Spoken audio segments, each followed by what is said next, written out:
Hi, everyone. Welcome to the Tech Startup Podcast, or TSP Weekly, for June the 10th.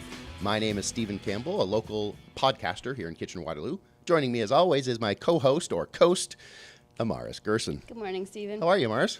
I'm good. How are you? I like the mohawk. Thank you. I'm digging it. Trying to be hip. Absolutely. So today we're in Igloo's office, and joining us today is Dan Latendre, CEO, captain, head cheerleader. Dan, how are you today? I'm doing great, and congrats, you got my name right. Oh, awesome. Thanks. Yeah, He that was practices many really hard hours, on that. many hours of practicing. Yes. So Dan, tell us a little bit about Igloo. What is an intranet? Well, think about an intranet as an employee website. Some people like to call it Facebook for your business. It's a way for our employees to collaborate, communicate, and share information. And think about large companies. You know, we call it work's no longer a place. It's where you are, what you do, where you do it, and the tools you use. And a lot of big companies, you never actually physically meet the people you actually work with, but you need to communicate, collaborate, and get work done with these people. So we help make those connections. What an awesome place to be, like Facebook for work. That sounds like a really cool office environment. And it is a cool office environment. It's pretty dangerous. I mean, Facebook shows a bunch of horrible things, but that's not fully Facebook. Not at all. There are governance and controls and so All forth. right, But the thing about the internet, what I love, is that the employees police themselves. Okay, that's good. And you said it was a tool to collaborate as well, so that's not just Facebook. There's ways to work. Yeah, so think about three personas in any company. We call it the me, the we, and the us. To get your work done, me as an individual, I need to connect with information, people, and processes. Right. But you don't work alone, you work on teams. What type of teams? I'm in a department, right? Or I'm on a project team. I'm in a business unit or a separate office. So you got to collaborate. And third is that what makes it different than Facebook is Facebook's about you, and you control all the privacy controls and what you say. But you're working in a company now that has governance controls, policies, procedures. So you have to work within that environment to get your job Right. done. That makes a lot of sense. Dan, what was the genesis of this idea? How did you guys come up with this? I would say a couple of glasses of wine, but Cabernet actually- or Merlot? Or oh no, Sauvignon Blanc. Oh, nice. Yeah, the big hitter. Yeah, but you think back when I started the company in 2008, that was really the start of the social revolution. You know, products like LinkedIn, Facebook, Twitter, and so forth. And really what struck me is that it's changing the way we live. And why, if these social tools are changing the way I live, they're definitely going to change the way I work. So, you know, I thought, hey, I want the same easy-to-use tools that I use at home at work. And that's what we want to do. We want to bring those into the office and make the office much more social. So I'm guessing since you started in 2008, you've been slightly successful to be here, and you've moved into a big office and still growing. So how did you know that was a good idea? Like, I don't think you ever really know, to Still, be honest. still not sure. Well, yeah, because it's interesting because the first 3 to 4 years of the company, it was very lean and very hard. And why was that? Because we're a 100% cloud or SaaS solution. And back then, the normal deployment or the default deployment was on-premise software. And I actually lost 2 to 3 $1 million deals because we wouldn't install our software online. So that was pretty scary. But we stuck through it, and we've been growing at about 70% year over year for the last 3 years. We won Deloitte Fast 50, Deloitte 500, and there's numerous other awards. But you won another one recently. I can't remember what that one was, but Certainly one of the leaders in the Kitchener-Waterloo area for growth and acceleration. Yeah, and you know, it's that struggle because we have a lot of great startups and incubators and so forth.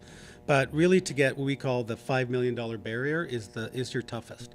And once you get past that, you know, you really know that you've got a business and you can grow it. And the next challenge for companies like us is, you know, talent is big for us, finding new talent because we have so many tech companies here. Obviously, the other one is always trying to find the right type of funding to grow your business. Yep. Yeah, that makes sense. Let's talk a little bit about some of the progression. You mentioned incubators earlier. You guys, CG was a part of your early story, the Center for International Governments and Innovation. Was that right? Is that what CG is? It was interesting because when I retired in 2004 from OpenText, I really wanted to do something where I used technology for good. And so I was speaking with Jim Balsillie, who had started his think tank, CG, and he wanted to use technology to connect researchers, educators, and practitioners around the world using technology. I said, that'd be a great project. Lo and behold, I said, Well, we started building these tools. They were being very successful. We said, why not commercialize it? So it's not the way I'd recommend anybody starting a company, because really we got funded through the Ministry of Research and Innovation. It was a $15 million grant.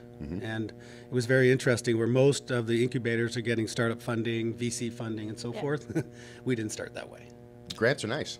You don't have to pay those back or anything, do you? Yeah, but there's always so much baggage that comes with a grant, you know, the reporting, the analytics, and so forth. But it is a great way to fund a company. We do that now, is we have lots of different grants that we use to fund staffing and so forth.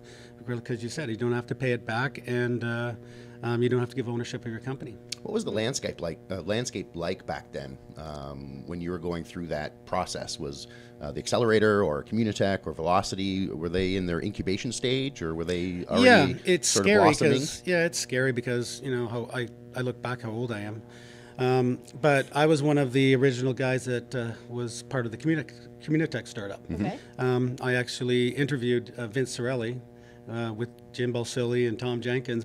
We got it started, and really the Communitech concept was all about connecting the tech companies together.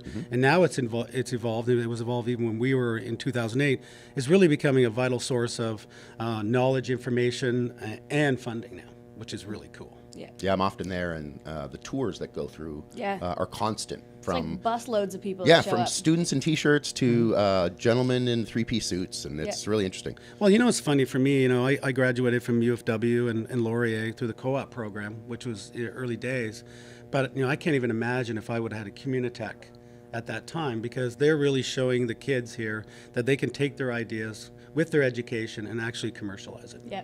Which is awesome. Yeah, we talked to Magic last week, and they talked about their company was actually their 4th year project, and that's a common thing I've heard from graduates. Right, and I think it also helps solve another problem. Is there's a lot of brain drain here in the region, where you see the best and brightest coming out of the universities leaving, and this gives them an alternative. Instead of leaving, hey, stay here and start a company. So. Awesome. And the one challenge I see for the government, the Trudeau government, and we do a lot of work with an organization called the Council for Canadian Innovators. It was a not-for-profit started by Jim Balsillie and Omers, John Ruffalo. And what they really wanted to do is say, look, we've got a lot of incubation funding. I think there's about $800 million slated for incubation and startups, but we need to put money on companies like Igloo, like Vidyard, who need that next round of funding to take them to the $100 million. And, you know, the only place that you really can find money now are US VCs. Yep. That's of that size, right? Yep. So again, we're going to go into our 3 wins, losses, and glimpses of the future. But before we do that, I just want to ask you, because you guys are not a teenager, you're not a startup anymore, you're one of the big boys in town. So at this point, what is the barrier to growth for you? Is it that next level of funding, or is it hiring the best employees, or what's the biggest sort of, when you wake up, you're like, you know what, I got to tackle this today because this is the big deal for us? Yeah, I think, you know, earlier on it was funding, but we're past that stage now where we can be selective on the money we take. Yep. We have 3-year business plans right now that take us into 50 to 100 million just on natural growth. But to me, it's actually talent. It is talent. Talent is the biggest. I'll give you an example right now. We, from a development perspective, we have 2 firms locally. I love using local talent. We use 2 companies, Vehicle and Boltmate. Yeah. And what they do is we outsource development to them. So they're doing all of our integration work. Oh, great. So they've done integration with Slack and Dropbox and Box and Salesforce for us, and we continue to do that. We've also started up a development office in Poland. Oh, really? Poland. Yep. Why? Because we can't find the talent here. Because most of the talent, unfortunately, because of the startup community, you know, they're to start a tech company, you start it most likely on new open source tools, something like Ruby on Rails or whatever it may be. We're on ASP.NET, Microsoft platform, because we have to deliver highly scalable, secure solution in the enterprise. So, you know, they're just not here, and if they are here, they're in huge demand. So how did you find Poland and the Do Svidania? Yeah, that might be Russian. I'm not sure. I think that's Russian. Yeah, it's close, but Yeah, we call it Igloo Ski. Iglooski. Yeah, but you know, we had lots of opportunity. We worked through a bunch of different organizations to really try to figure, should it be Ukraine, Poland, there's lots of opportunities. And we went actually through one of our partners, Infusion, out of Toronto, and they have offices in Poland and guided us and helped us find the right group of people that could actually help us build. That's awesome. great. Dan, we're going to talk about 3 wins, 3 losses, and 3 glimpses of the future now. Yeah. Interesting, the threes. Yeah. So what are your 3 wins that you can talk to us about? 3 big things that stood out for you that were really cool. Well, I think one of the first one I think of is just winning really big brand names. Yeah. That is makes always so sense. hard. So we've signed companies like McDonald's. So Heard of them.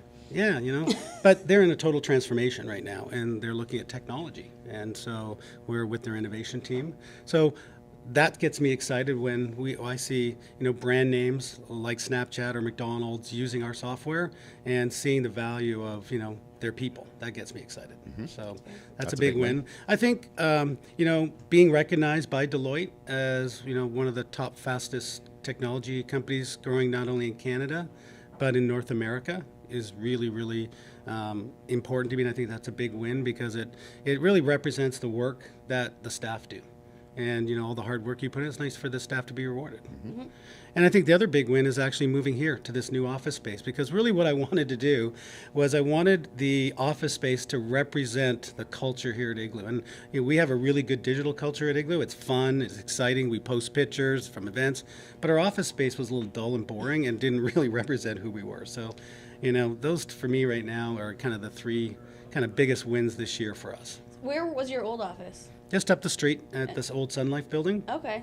Right, we try to make it hip and cool. Yeah, right? there's only so much you can do. Yeah. It's interesting. We've been here probably maybe 15 months now. Yeah. We're out of space. Yeah, I heard that recently that you guys have added more desks and it's getting a little bit squishy. Yeah, it's squishy now. We're taking the 4th floor above us. Oh. Right, so this will be interesting for us for our culture because it'll be the first time that we're separated. Oh, So yeah, we're- by a floor. Yeah, so and it's amazing. That little bit of separation, you be very careful how it changes your culture. So that's Yeah. a huge win that you guys are growing that much that you need more space. Vertical growth. There it is. I got it in. Yeah, That's all we good. needed. That's It's all not you need. usually the vertical we think about, but yeah, it is vertical. So what are some, on the flip side of that, what are some areas where you maybe learned some lessons, made some mistakes? Yeah, like you said, I always say if you're not making mistakes, you're not trying hard enough. So, we've made mistakes. And I think the one thing, a mistake we made right from the get-go for me and the company is I didn't take enough money at the beginning, first of all, and I didn't hire what I call the team that's actually going to run this company. Right, and any startups that are listening to the podcast, that's a very valuable lesson. I say whatever amount of money you want, double it. And the second thing is make sure that you hire the team that you want to run the company. Because at the end of the day, me as a CEO and founder, I don't run the company, my executive management team. And my job is driving the strategic direction. Even at the beginning, you want to hire that executive team because you'll often see that as sort of the next step when a company grows. Yeah, and I think the biggest mistake a lot of the young CEOs make is that they don't understand that they're bringing in talent that have domain expertise, whether it's customer success or sales, because without customers, you don't have a company, right? Yeah. And you want to bring in people who know how to do it. Yeah. And so we, recently this year, it's been a big challenge for me, is finding those executives that can take me to the $50 million mark. Right. And so I brought in new talent. And I think another big challenge for me is this is the first time in the company's history that our recurring revenue is bigger than our net new revenue. Oh, wow. So what does that really mean? To me means I better focus on customer success. Yeah. Because I'm a SaaS business and retention, and we call it, and driving negative churn is the imperative. We had a big thing last night where we sponsored the customer success user group here. And there was like 50 people who were coming out. We had a great speaker from Gainsight here. And it was really interesting for me to learn, about customer success and how you get customers advocacy, because we never had to really do that, in the first phase when we actually delivered software on-prem, back in the 90s. Right. And that was a late night, I understand. So thanks for getting Yes. up early to come in this morning to be questioned by us. Interrogated. Yeah. So what does the future look like for Igloo? Growth, growth, and growth. Oh, okay. Could you elaborate slightly? Yeah, so we are working right now on transforming the company into a platform. We want to be the first, what we call cloud platform in the market. You see a lot of platforms out there or software that's just software. Like, to me, Slack is not a platform, it's an app. Dropbox is an app. And what companies really want are a solution that can go longer, stronger than just an app. And so we're actually doing retooling and rebuilding right now to take that next big step. So we can actually offer solutions in the cloud around modern intranets, whether it's an intranet for sales teams, intranet for HR, or intranets for retail. And to do that, we have to be, and make it self-serve, we have to actually change our platform, which is a ton of work. And scary, because you could have never done that before. If we weren't SaaS, we could never do it. And that's interesting because a lot of startups that we talk to talk about how the scope creep is such a dangerous thing, and they have to focus on their original idea. There were a couple of startups that were talking about going into other markets, for example, and you're able to do that now, but you couldn't do that earlier. You had to focus on the intranet and doing it right. And now that you are big enough and wise enough and staffed enough, you can get into some of those. Yeah, I'm a big believer in old school Jeffrey Moore and his Crossing the Chasm. So we took the corporate intranet as our first pillar, and now how can we replicate that across industries and lines of business? So, for example, we'll be launching intranets for sales teams with a deep integration with Salesforce. And then we can go after all of those sales teams and draft Salesforce, and to be able to offer those kind of collection of solutions, we had to build a platform. But I agree with you. When you're early on, you need to. Jim Balsillie said something very interesting to me, and he says, Dan, I don't care what you caught, tell me what you're fishing for. And so, and be fishing in the right place with the right lures and so on and so forth. And young CEOs is that make sure you've got, your focus, who you're going after, understand your customer, their profile, and are you solving a business challenge for them? Well, and that's kind of similar to what we talked about last week, in that they had landed a sale and they'd focused so hard on that one sale that when they landed it, they realized they still had to be working on the rest of the sales.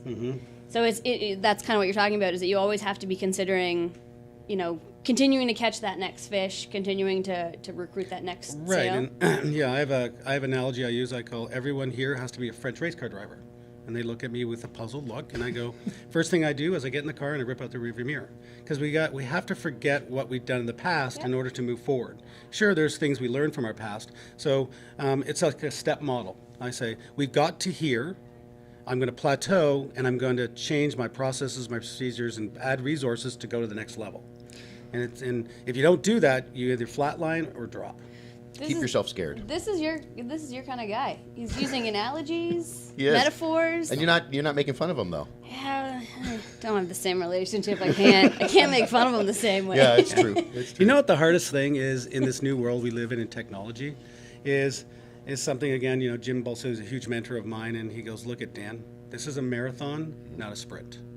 And build a foundation of the company for growth, not hyper growth that you grow a lot very quickly, but you can't sustain it, right? And that's what we've been doing here. And it was scary at the beginning. I tell you, in 2008 to 2010, I wasn't sure we were going to make it. To be honest with you, you have. Now we look like geniuses. Amaris is doing the big deep breath because she knows that her favorite part of the podcast is up now.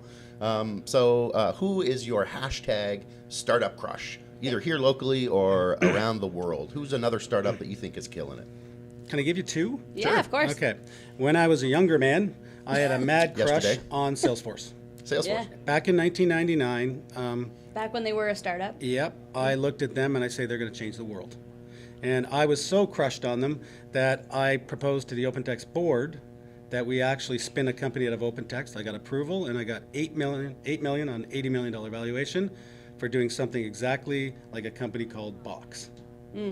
And I couldn't pull it off. So, sad day for me. But today, my biggest crush is on Slack. Why is it Slack? Because I'm trying to figure out, with a company of 40-ish odd million, how can they be, or what are they doing right to have a valuation, $5 to $10 billion? And if Canadian companies can figure that out, that would be absolutely amazing. Yeah, Slack is crushing it for sure. They're just killing it. Yeah, I use it every day. I don't even know how to talk to people if I don't have Slack. What, you're not on? What? It is almost like an intranet. Yeah, it's hard to define. It's like a communication tool for sure. Yeah, it's almost that tool that could replace email. right? And I think it's because, you look at companies now that are, let's say, 10 to 15 years from now, it's my kids who are going to be in these companies. And I'm at home, right? I'm a Microsoft guy. They look at my Microsoft laptop or tablet and Surface, and they're going, what's that? That's awful. Why don't you use real technology? Apple. Right? And that's going to change the workforce and how the tools they use and so forth are going to be totally different. Where we use the same tools which IT gave us for the last 30 years, that's gone. Which is kind of interesting. Yeah. Yeah. Who are you? No, who are you crushing on? Are you trying to avoid the answer by asking me the question? Yeah, I'm going to try and. My crush this week isn't really a startup. I'm really taken by Velocity. They've lost Mike Kirkup and a couple other people. But they didn't lose. I mean, they lost him, but he's just down the hall. He's still around. Yeah. So the jungle, the construction is sort of winding down a little bit. They're starting to solidify up again after the sort of chaos of the move. Yeah. I'd say that I'm really excited about Velocity. Yeah, they're bringing in as their new leader. They finished painting a big mural in the jungle, which is really cool. I'm crushing on Velocity this week. All right, that's fair. Yeah, who you? I'm going to go with N-Circle. Oh, yeah. Because they got Kirkup. Yes, that's true. What a coup. And I think they're doing really great things, but we just haven't heard about it yet. Yeah. Because Kirkup's a smart guy. He wouldn't go to a company that's not doing good things. So I think that they're doing things that we haven't heard about yet that's going to be a pretty big deal. Yeah, maybe we should I have already talked to them. Good. I just got to do the thing. The email. Do the thing then. That's awesome. Well, Dan, as we continue, as we wrap up here, how do we continue to follow Igloo's story? Obviously, the website we can check out. Are you a Twitter person at all? Can we follow you on Twitter? Yeah, you can follow me on Twitter, Dan Latendre. We also have our company. We have a Twitter, obviously, account that's very active. We do Snapchat, we do LinkedIn, we do them all, right? We're a social kind of company. And, you're just around the corner, too, right? And we'd love to see you guys drop into the office and do face-to-face rather than just all the digital stuff. You guys have donuts all the time, right? We have donuts. We have cake Fridays, beer Fridays. I will be here for donuts. Donuts is all it takes, eh? For anybody who does want to apply, we have like 30 open positions right now. I always tell people, if you come to Igloo, you're going to gain weight. Because there's always donuts and treats in the... But you do have a fitness club or something. Yes, we do. We give you a fitness membership, but, it's just so much good food here. Donuts where it's at. Yeah, donuts. I like donuts. The Timbits. Who we have on next week, Amaris? Do you remember? Never forget photo. I remembered. You did. Dave, Dan? I don't remember his name. It's Dave. All right, Dave. Yeah. Dave from Never Forget Photo. Yeah, so that'll be interesting. Taking photos. Where are we going for that? We are... Look at your little piece of... Distillery Labs. Oh, I like it there. Yeah, so that's awesome. Josh is a good buddy of ours, and we Yeah. appreciate the access there. So that's it. Anything else, guys? Any parting words of wisdom or? No, I had some Sniper exciting shots? conversations with the city of Waterloo recently. We'll talk about that soon. But One thing I didn't mention, maybe I could end with this, is that Igloo's just about to launch its new philanthropic program. Oh, okay. So we want to actually use our technology for good, and provide huge discounts and even up to free for organizations out there. They probably could never afford it, but are doing great work in the not-for-profit sector. that's awesome. That is awesome, and Igloo's been a sponsor of this podcast for a couple of years now, so we really thank you. And we know that you guys do a lot of social work here locally and spread that love around, so we really appreciate that. Yeah, So we thank you love the very much. area. Yeah. So that's it for us for this episode of the Tech Startup Podcast, or TSP Weekly. So for myself, Stephen Campbell, my co-host Amaris Gerson, and our guest today, Dan Latendre from Igloo Software, thanks very much. We'll see you next week.